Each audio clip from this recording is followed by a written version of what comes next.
A special thank you to each of our subscribers who make this channel possible. Here's today's story. In a developing political saga, Angela Rayner, the Deputy Prime Minister of the United Kingdom, finds herself at the center of scrutiny following her recent purchase of an £800,000 flat in Hove.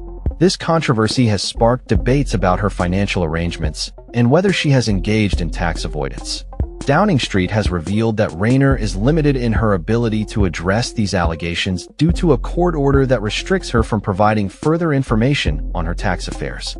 The situation has raised questions about transparency and accountability within the government, with opposition parties calling for an investigation into her dealings. The controversy began when it was reported that Rayner had purchased the flat shortly after removing her name from the deed of her constituency home in Greater Manchester.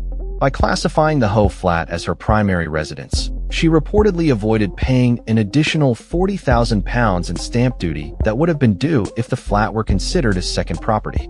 Critics have accused her of hypocrisy, highlighting that she supports higher taxes on homes and second properties while seemingly benefiting from tax-saving maneuvers herself.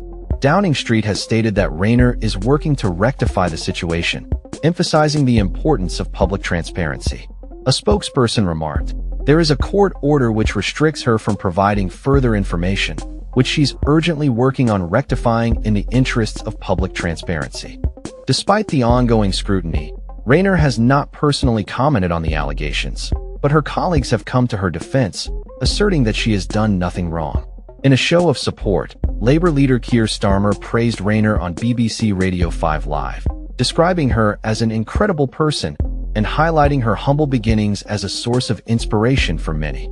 Starmer stated, "Angela has had people briefing against her and talking her down over and over again. It's a big mistake, by the way. I think we should be proud as a country that Angela Rayner is our Deputy Prime Minister." He emphasized that her story represents a remarkable achievement, particularly for working-class children who may see her as a role model. The Conservative Party has seized the opportunity to challenge Rayner's integrity, with party chair Kevin Hollenrack calling for an investigation into her financial dealings. He accused her of hypocritical tax avoidance and requested that the Prime Minister's advisor on ministerial interests examine whether she breached any rules. However, officials have indicated that there is currently insufficient evidence to warrant a formal investigation. In addition to the flat purchase, it has been reported that Rayner partially placed her Greater Manchester home into a trust in 2023, a move that could potentially shield her children from inheritance tax liabilities should they inherit the property. This arrangement has further fueled accusations of tax avoidance, with critics questioning the motivations behind the trust's establishment. Tax experts have weighed in, suggesting that even if some equity is held in trust, Rayner may still be considered to have an interest in the property due to her children's ages. As the political fallout continues, the Labour Party remains steadfast in its support for Rayner. Education Secretary Bridget Phillipson also defended her, stating that individuals have the right to make choices about their property purchases and financial arrangements. The ongoing discourse surrounding Rayner's situation reflects broader concerns about transparency and ethics in politics, particularly as the UK approaches the next general election. The situation is developing, and it remains to be seen how Rayner will navigate the challenges posed by the court order and the political pressure from opposition parties.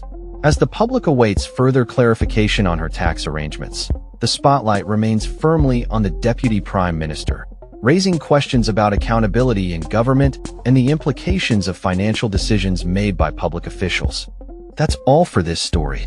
We upload videos every day covering many different subjects, so hit that subscribe button to stay informed. Thanks for watching.